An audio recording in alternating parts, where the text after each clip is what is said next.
नमस्कार फ्रेंड्स। आज के इस वीडियो में हम जानेंगे कि गुलाब के पौधे से ढेरों बेशल सूट्स हम कैसे पा सकते हैं, क्योंकि सितंबर का महीना खत्म होने को है और अक्टूबर से इसमें बड्स लगनी स्टार्ट हो जाती हैं। तो अगर हमें अपने गुलाब में ढेरों न्यू ब्रांचेस चाहिए, ढेरों मल्टीपल शूट्स चाहिए और ढेरों बेशल शूट्स चाहिए, तो हमें गुलाब में कुछ काम तो करना होगा ही होगा, क्योंकि सितंबर भी खत्म होने को हो।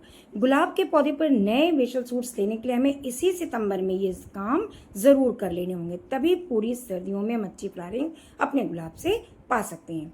गुलाब अक्सर ग्राफ्टिंग, ये जो देख रहे हैं ना, यहाँ से ग्राफ्टिंग हुई है, तो ग्राफ्टिंग के ठीक ऊपर से ये मजबूत स्टेम निकालता है, यानी मजबूत नए तने उगाता है। इसे ही हम बेशल सूट्स कहते हैं। और ये बात इस ओर इशारा करता है कि आपका गुलाब बहुत अच्छे से ग्रोथ कर रहा है, क्योंकि इसमें देखिए इन्हीं बेशल सूट्स से आपको नई नई मल्टीपल ब्रांचेज और नई नई मल्टीपल लीव्स भी मिलेंगी और उसी ब्रांच में कलियां भी मिलेंगी लगी हुई, जैसे कि आप देख रहे हैं। तो इससे यही पता चलता है कि हमारा गुलाब बहुत अच्छे से वर्क कर रहा है, बहुत अच्छे से ग्रोथ कर रहा है, जिससे समय आने पर अच्छी फ्लावरिंग हमें देखने को मिलेगी। स्टेम के चारों ओर ये भी देखना जरूरी है कि अगर कोई ऐसा भी तना है जो बिल्कुल बेकार हो रखा है या सूख गया है, तो उसे हमें कट करके वहाँ से हटाना भी होगा। तो इसके लिए हमें कुछ काम ज़रूरी हैं करने। पहला काम तो यही है कि जितने ग्राफ्टिंग के आसपास के एरिया में जो फालतू, यानी फालतू का मतलब जो ठूंठ जैसे ब्रांच आपको दिखें या जो बिल्कुल ड्राई दिखें या एकदम महीन महीन ब्रांचेस दिखें जो कि जिसको स्ट्रांग होने में काफ़ी टाइम लगे, उन्हें आप कट करके हटा दें। तो पहला काम तो यही है कि जितनी महीन ब्रांच है या जितनी खराब पत्तियां हैं, इन्हें आप कट करके हटा दें। तभी आपको ये जो नए नए ब्रांच आप अगल बगल जो ब्रांच निकल रही हैं, ये स्ट्रांग भी होंगी और हेल्दी भी होंगी। साथ में ये जो जितनी भी पतले पतले स्टेम दिख रहे हैं आपको, पतली पतली ब्रांचेज हों, स्टेम हो, जैसे ये ठूंठ लकड़ी थी जो कि ग्राफ्टिंग के ठीक बगल में थी, यानी वो लकड़ी ग्राफ्टिंग के साथ की थी, लेकिन वो बेकार हो गई थी, तो मैंने उसे कट करके हटा दी। अब आपको ये देखना है कि जो ड्राई हो रहे हैं फूल, यानी जितने फूल सूख रहे हैं, उनके नीचे से 3 पत्ती या 5 पत्ती के नीचे से आप कट करके हटा दें, क्योंकि यहाँ से जब आप कट करेंगे तो नई ब्रांच निकलेगी, नई मल्टीपल शूट्स निकलेगी और पौधा घना हो जाएगा। इसलिए और नई नई स्टेम भी बनेंगी और यही न्यू बेशल शूट्स को निकालेंगी भी और पौधे को बुशी भी बनाएंगे। तो बड्स भी निकालने का काम ये बेशल शूट्स ही करती है। बेशल शूट्स मतलब इसमें तमाम सारी ब्रांचेज आएंगी और जब नई ब्रांचेज आएंगी, न्यू लीव्स आएंगी, नई मल्टीपल शूट्स निकलेंगी, तो निश्चित है कि उसमें अक्सर बड्स लगती हैं, क्योंकि गुलाब में अक्सर ग्राफ्टिंग के ठीक ऊपर से ही नए तने उगाता है और उन्हीं नए तनों में नए नए ब्रांचेस भी निकलती हैं। दूसरा काम है फ्रेंड्स कि अपने पौधे में सुबह या शाम को ये एक टाइम निश्चित कर लें जिसमें आप अच्छे से सादे पानी की शावरिंग ज़रूर करें, जिससे पौधा नमी पाता रहे। क्योंकि अगर नमी नहीं मिलेगी तो पौधा अच्छे से अपने शूट्स को, बेशल शूट्स हो या मल्टीपल शूट्स हो या नई ब्रांचेज हो या लीव्स हो, निकाल नहीं पाएगा। इसलिए पौधे में नमी रहना बहुत ज़रूरी है। साथ ही गुलाब हमेशा नमी पसंद करता है, यानी वो चाहता है कि उसका पौधा पूरी तरह से नीट एंड क्लीन रहे।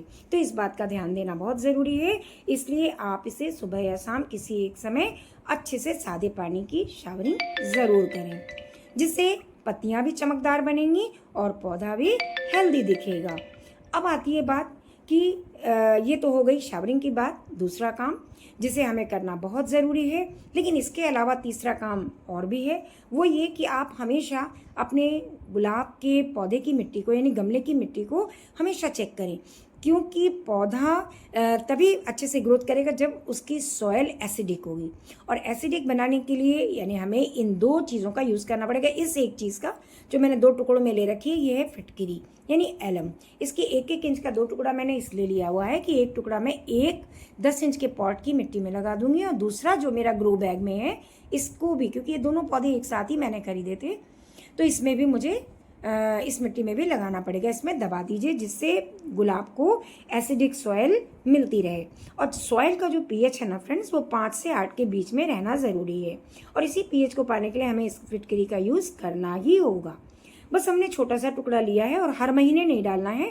2 या 2.5 महीने के बीच में आप इसे ये 2-2.5 महीने के बीच में अंतराल में आप इस बिटकी के टुकड़े को डाल सकते हैं, जिससे सॉइल में जो हम न्यूट्रिशन देते हैं वो सॉइल अच्छे से एब्जॉर्ब कर सके, ले सके और नई नई शूट्स और नई नई ग्रोथ कर सके। अब जो इम्पोर्टेंट काम है चौथा, वो है गुलाब को न्यूट्रिशन देना। यानी कोई भी पौधा बिना खाद के कभी नहीं जीवित रह सकता है। तो आज जो मैं देने जा रही हूँ, जो इस पौधे के लिए इस समय बेसल शूट्स और न्यू मल्टीपल शूट के लिए बहुत ज़रूरी है, वो है ये चाय की पत्ती, जिसे मैंने यूज्ड की हुई ली हुई है। सुखा ली, यूज़ की हुई चाय की पत्ती को धो के सुखा लीजिए और उसके बाद तब आप अच्छे से इसे अपने पौधे में यूज़ कर सकते हैं। आप भी जानते हैं कि इस चाय की पत्ती में पोटेशियम, उसके अलावा फॉस्फोरस, मैग्नीज, ये सब चीज़ें बहुत अच्छी न्यूट्रिशंस इसमें पाए जाते हैं, जो पौधे में नए नए और बड़े बड़े फूल खिलाने में कारगर हैं। साथ ही काफ़ी ब्राइट कलर आते हैं। तो इन्हें आप अपने 2-2 चम्मच चाय की पत्ती लेकर आप अपने 10 इंच के गमले की मिट्टी में डाल दें। अब दूसरा जो मैं देने जा रही हूँ, 3 फर्टिलाइज़र मैं आज एक साथ दे रही हूँ और तीनों जब एक साथ मिलके काम करेंगे तो पावर बूस्टर का काम करेंगे। ये है अनियन पील फर्टिलाइज़र, इसको भी मैंने सुखा के इसे मैंने क्रश कर लिया और अच्छे से मैं इसे मिट्टी में डाल दूंगी 1-1 चम्मच। आप भी जानते हैं अनियन पील में बड्स और फ्लावरिंग की क्षमता बहुत अच्छी होती है। साथ में इसमें पोटेशियम और फॉस्फोरस बहुत अच्छी मात्रा में पाया जाता है। जबकि ये जो बनाना पील है, इसे भी आप ड्राई करके ग्राइंड कर लें और इसमें तो काफ़ी चीज़ें इसमें भी पाई जाती हैं। इसमें नाइट्रोजन बहुत थोड़ा, फॉस्फोरस अधिक और पोटेशियम, साथ में मैग्नीज यानी मैग्नीशियम और साथ में कैल्शियम और बहुत सारे माइक्रो न्यूट्रिएंट्स इस बनाना पील में पाए जाते हैं। तो जब आप इसको तीनों को मिक्स करके डालेंगे ना, तब आप जानेंगे कि आपके पौधे में ढेरों शूट्स भी निकलेंगी, बेसल शूट्स भी, मल्टीपल शूट्स भी, न्यू ब्रांचेस भी, न्यू लीव्स भी। और तब आप देखेंगे कि तीनों खाद एक साथ मिलकर पावर बूस्टर का काम करती है और नई नई बर्ड्स लाने में भी सहायक होती हैं। तो इसलिए इसे डालना बहुत ज़रूरी है और तीनों ही मुझे फ्री में मिल गया है, होममेड है किचन के साथ। अब इसमें पांचवा काम जो है वो है अच्छे से पानी डाल दीजिए, अच्छे से पानी इसमें भर दीजिए, जिससे ये जो खाद है वो अपना काम शुरू करे। अब लास्ट में बताती हूँ कि अपने गुलाब के पौधे को फंगस फ्री और इंसेक्ट फ्री रखने के लिए 1 लीटर पानी में कोई भी फंगिसाइड मिला लें या इंसेक्टिसाइड अगर हो तो वो भी मिला लें, जिसमें इमिडाक्लोपिड हो, उसको 4 बूंद ले लीजिए और 1 चम्मच यानी कि 1 ग्राम आप ले लें साफ फंगिसाइड या कोई भी फंगिसाइड अपने 1 लीटर पानी में मिक्स कर लें। मैं इसमें दिखाना भूल गई क्योंकि मैं मिक्स पहले ही कर चुकी थी, तो इसमें डालना मैं इसमें दिखाना आपको भूल गई। पर इसके बाद आप पूरे पौधे में अच्छे से शावरिंग कर दें, इसलिए कि इससे आपका पौधा, आपका गुलाब बिल्कुल फंगस फ्री रहेगा और इंसेक्ट फ्री रहेगा।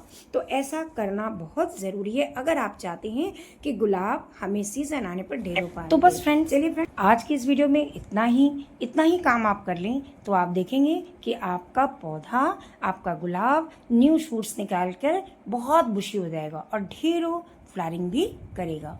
तो बस फ्रेंड्स, इस छोटी सी वीडियो में बस इतना ही। मिलती हूँ नेक्स्ट वीडियो में नेक्स्ट टाइम नई जानकारी के साथ। तब तक आप गार्डनिंग में बिजी रहिए और मेरी बताई हुई चीज़ों को फॉलो कीजिए। और अगर वीडियो पसंद आया हो फ्रेंड्स तो एक लाइक और शेयर करना बिल्कुल ना भूलें। और अगर आपने अभी तक मेरा चैनल सब्सक्राइब नहीं किया है तो प्लीज़, ये मेरी रिक्वेस्ट है, आप मेरे चैनल को सब्सक्राइब ज़रूर करें। चलिए मिलती हूँ नेक्स्ट टाइम, बाय।